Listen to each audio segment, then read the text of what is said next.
I hope it wasn't too inconvenient for you all to have this course interrupted, but that's the only option I had, and I hope we can finish now. I was planning for 2 lectures, but I think it will be difficult to squeeze the 2 psalms we want to cover tomorrow, next time, and the last time.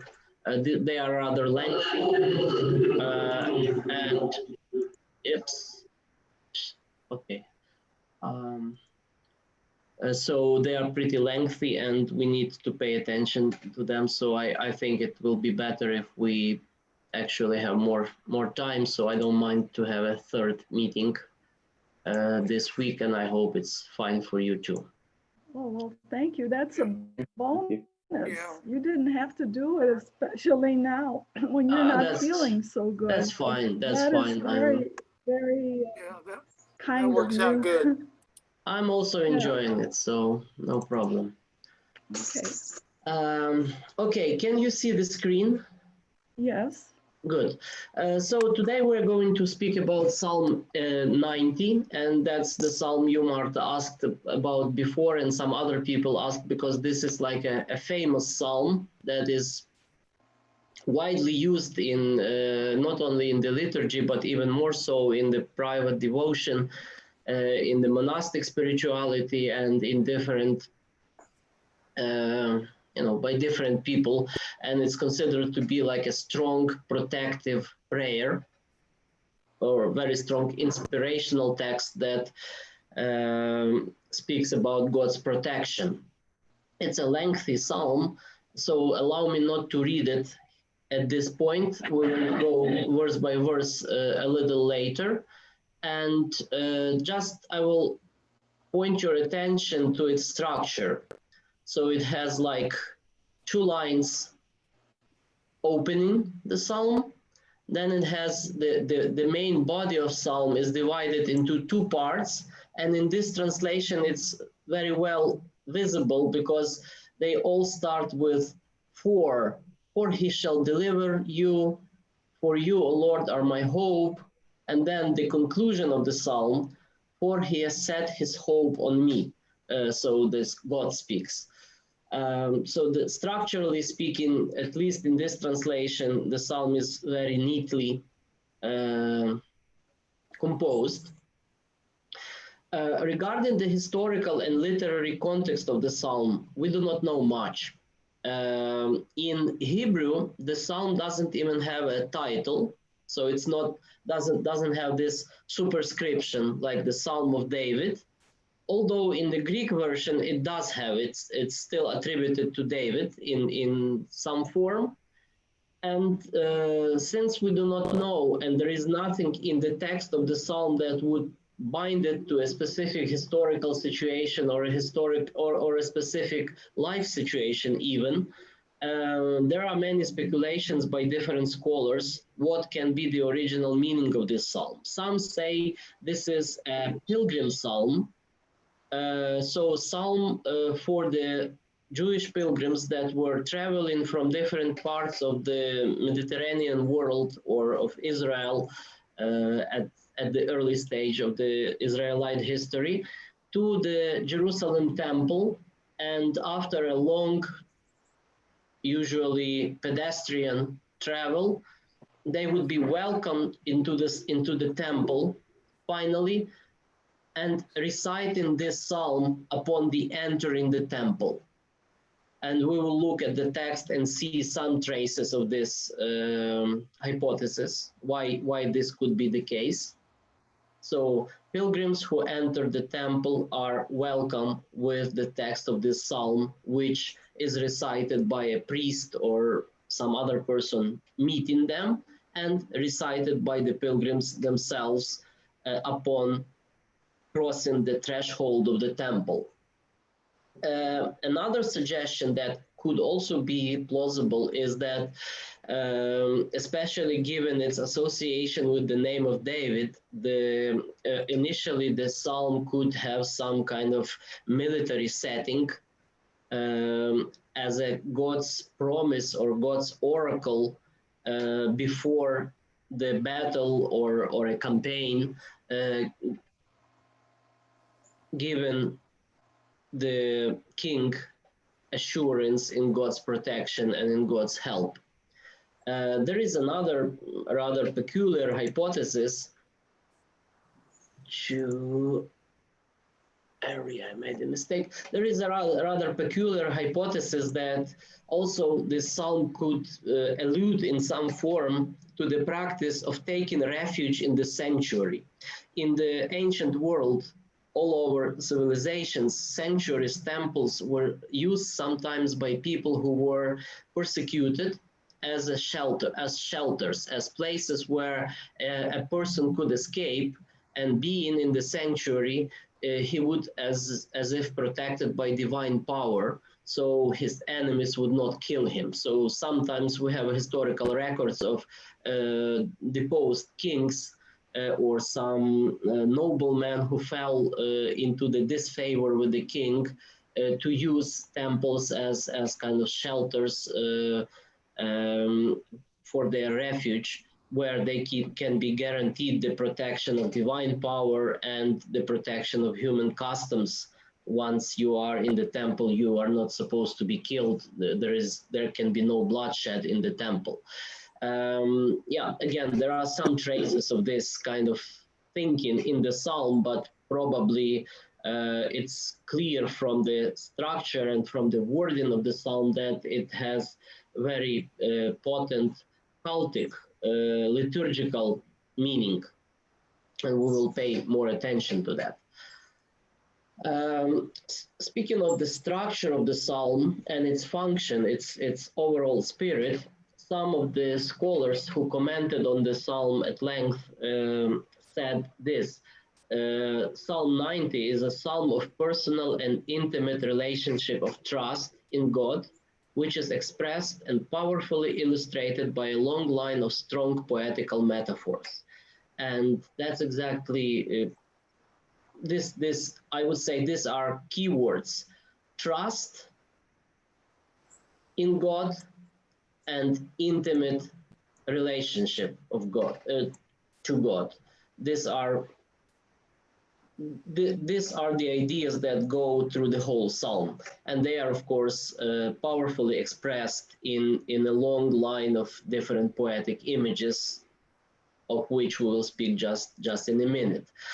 Generally, the mood of the psalm is like the protective calm of God's presence pervades the psalm. It's again in the words of some commentators. So this protective calm, no matter what can happen to you, God is with you and he will help you to overcome all the difficulties and protect you from this and from that. Sometimes when you read the psalm, it sounds pretty triumphalist, like there is nothing that can harm the righteous person under the protection of God. And that all is expressed by this piling up of images after images expressing this main idea.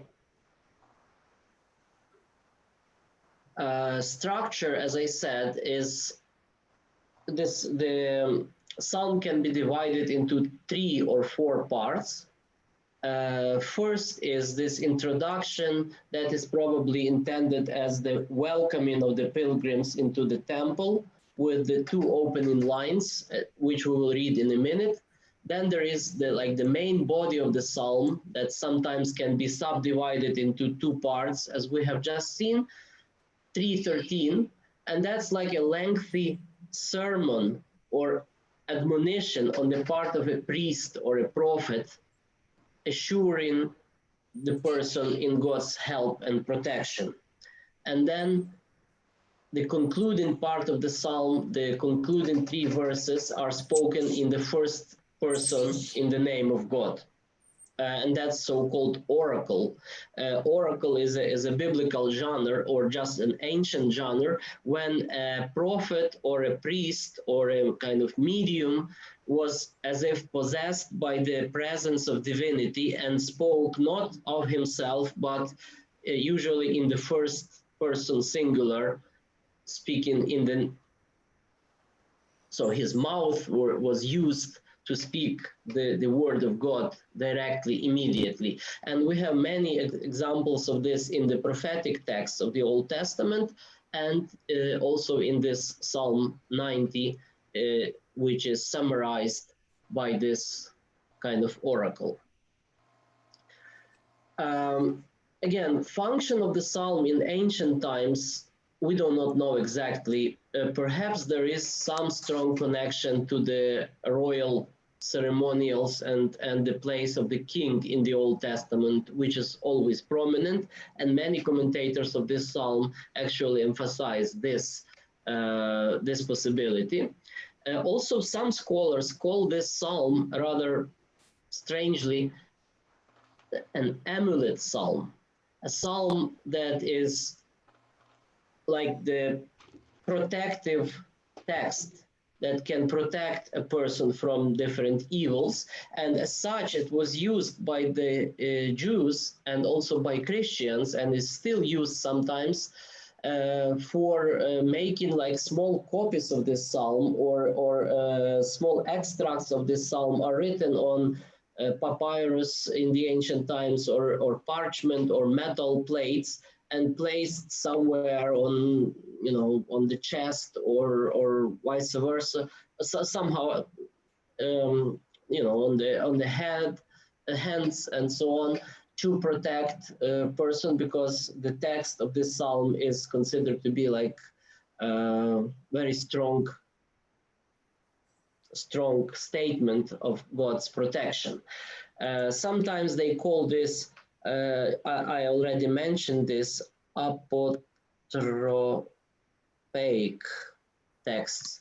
Apotropaic from Greek means texts that turn away even evil spirits or evil forces. Apotropy in Greek means turning away, scaring away. So, and as such, this psalm was also used in the Christian tradition, but also in Jewish tradition in the rites of exorcisms. So, chasing away evil spirits. Let's now look at the text of the psalm in more detail, and what are the images and terms used. So, it starts like this. He that dwells in the help of the Most High shall abide in the shelter of the God of heaven. He shall say unto the Lord, You are my helper and my refuge. He is my God, and I will hope in him. With his shoulders will he overshadow you, and under his wings shall you have hope. So, what deserves our attention here are the names of God. So, God is called Most High and God of Heaven. In Hebrew Bible, these are rather archaic names for God, especially this God of Heaven, El Shaddai, is a name that is usually used in the book of Genesis when God reveals himself to Abraham. So it's pre-Mosaic, it's before Moses. And it's much more kind of ancient layer of the revelation of God, which can testify to the ancient character of this psalm, that it's actually a text that is very, very ancient and was orally transmitted in Israelite history from very old times. Another interesting facet of this text, that it has this references to God as if God was a bird. It speaks of the shelter of God. Well, shelter can be understood also architecturally, right? So it's for the psalm for the people who enter the temple, and the shelter is the house of God, the temple. But also this references to the shoulders of God, and his wings are very graphic, very metaphorical, very poetic. And generally in the Bible, bird is represented as an image of God. Sometimes it's a dove, sometimes it's eagle, but we have a number of passages in the Bible that refer to God, of course, symbolically, metaphorically, as a bird that stretches his or her wings, covering the nestlings, protecting the little birds. In the commentary of one of great Christian theologians of the 4th century, Basil the Great, on the Genesis, he refers to the Spirit of God that was hovering over the abyss. You know, in the first verses of Genesis, God created heaven and the earth was empty, and only the Spirit of God was hovering over the abyss. And or is it abyss? I think in good English, right?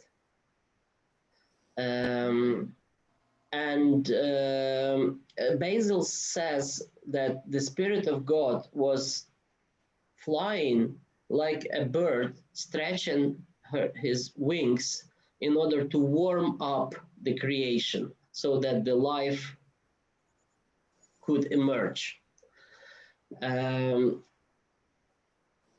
In Hebrew and in Christian imagination, the presence of God, this famous biblical Shekinah. Shekinah is like the Hebrew term for the cloud that represented the presence of God in the Old Testament. Shekinah is a feminine noun, and sometimes it's associated with the bird. And also the Holy Spirit is in early Christian texts often is feminine, has this feminine sounding to it, and is represented openly in the gospel story as a bird, as a dove. So this imagery of God stretching his wings and warming up creation, or covering his loyal servants under the wings, are very ancient and very much present in the text of the Old Testament and passing into the New Testament. And you probably know this saying of Jesus that he says to Jerusalem that I desire, so many times have I desired to gather you under my wings, but you didn't want that. So Jesus is using this imagery a number of times. And also Psalm 90 in general is very much present in the New Testament, and we will comment on that in a minute. Then verses 3 to 8, they are full of these very dramatic images, how God will protect his chosen one. So this, in the beginning, this is simply a statement that someone who is faithful, loyal to God, will be protected under his shadow, his shelter, his wings. And now there is more detail how this protection is taking place. For you, O Lord, are my hope. You make the Most High your refuge. So grammatically, this sentence is always a problem for commentators, because it's half of it is said from the first person singular, and then there is a turn, someone else is saying, like the first half here, for you, O Lord, are my hope, is a statement by a person who is praying the psalm. And then it's like this beginning of this sermon by a priest saying, you who make the Most High your refuge will be protected.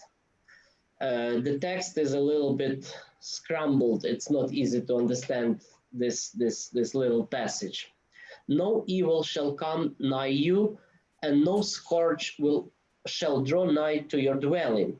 For he shall give his angels charge over you to keep you in all your ways. On their hands shall they bear you up, lest at any time you dash your foot against a stone. Upon the asp and basilisk shall you tread, and you shall trample upon the lion and dragon. So there are these different difficult situations represented here, and God's protection is guaranteed in all of them. So the scourge of the sun,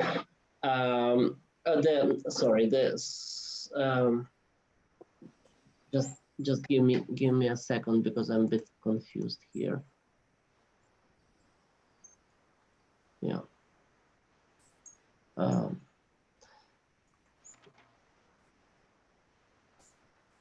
So the guardian angels are promised to lead the person and to take care of the person if he or she stumbles his foot against the stone.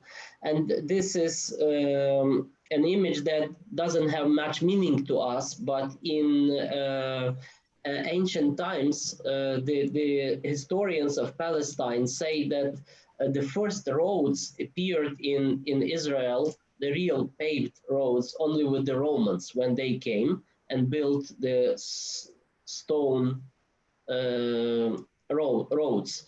And before that, traveling was quite dangerous because you could always, in this rocky, hilly country, you could always twist your leg or damage your leg somehow walking on these sharp stones. And this image is taken from there.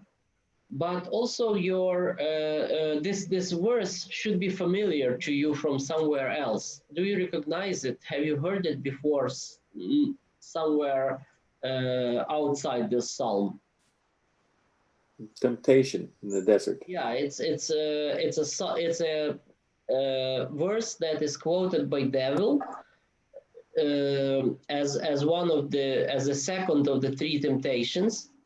First was about the bread, and the third about taking Jesus off the mountain and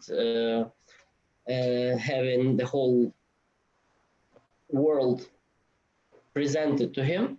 But the second one was that Jesus was supposed to jump from the temple and rely that God will protect him. And Devil quotes this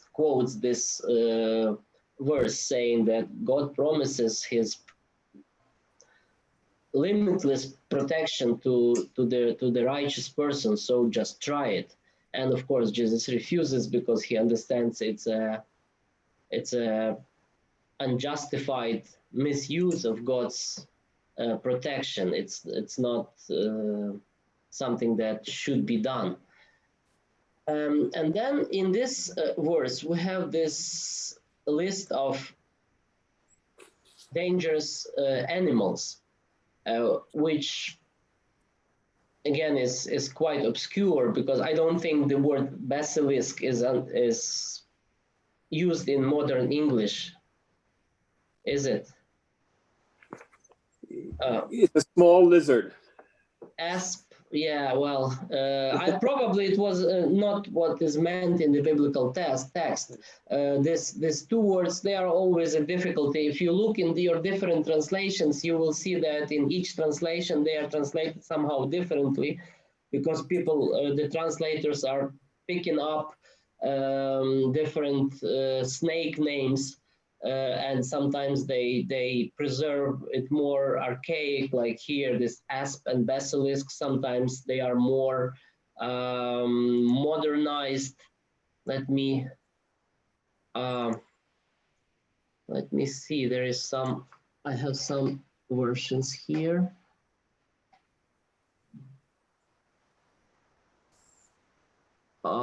It could be cobra, serpent, adder, and so on. So that just different names for poisonous snakes. But the idea here is that there are these two dangerous reptiles that can attack a human being. And usually what happens, so we are here again with this metaphor of a traveler who one of his dangers is to damage his foot with a stone, And the other danger is that you walking in the desert or in the stony hills of Judea, you can easily step on a snake without seeing it, and then it bites you. So the idea here is that even if you will step on a most dangerous snake, don't be afraid. You will tread on it and go ahead undamaged. And then, of course, the lion and the dragon, whatever the dragon means here, I do not know, but probably it has to do with general biblical mythology that dragon is always seen as a personification of evil powers of the raging waters of the primordial chaos. This sometimes it's referred to as Leviathan, this mythical beast that lives in the deep sea and embodies this kind of rebellious powers of primordial ocean, rebellious against God, but God still controls it. And also grants to his beloved one, to his righteous one, to get away from this dangers. I want to show you an ancient icon that actually has this presentation. Let me do this. I have to switch to another window.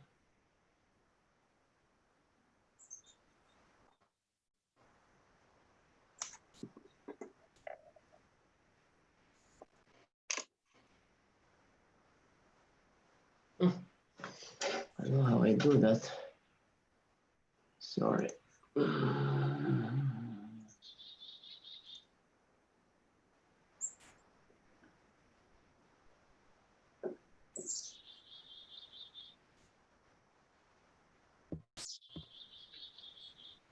Just wait a sec.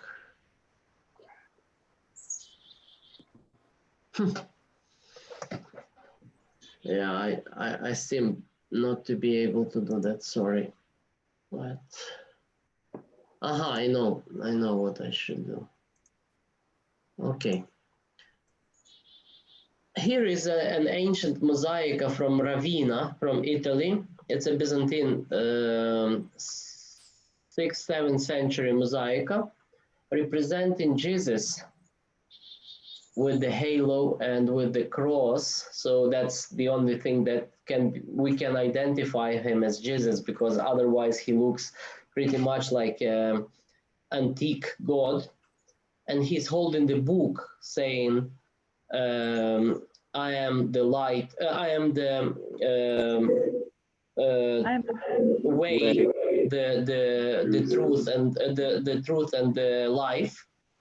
And as you can see, with one leg he stands on the lion and with the other on the snake. And that's a clear reference to Psalm 90.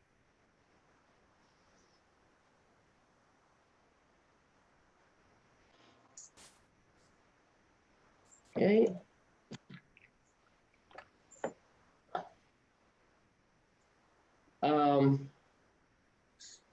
And then in the verses 3 to 8, there are many images of war and maybe plague or some other dangers. So different commentators see it differently. Some say that it's a description of a very difficult,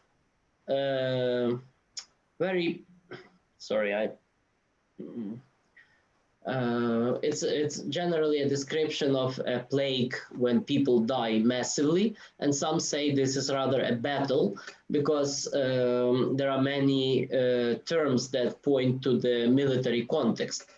For he shall deliver you from the snare of the hunters and from every troubling word. With a shield will his truth encompass you. You shall not be afraid for the terror by night, nor for the arrow that flies by day, nor for the thing that walks in the darkness, nor for the mishap and demon of noonday. A thousand shall fall at thy side, and 10,000 at thy right hand, but unto thee shall it not come nigh. Only with your eyes shall you behold, and you shall see the reward of sinners. And so this people who fall at his right hand and his left hand and cannot come close to him are probably the enemies that beseech the righteous person. And since he is shielded by God's protection, neither snares of the hunters nor the arrows of his enemies or any other assaults can harm him.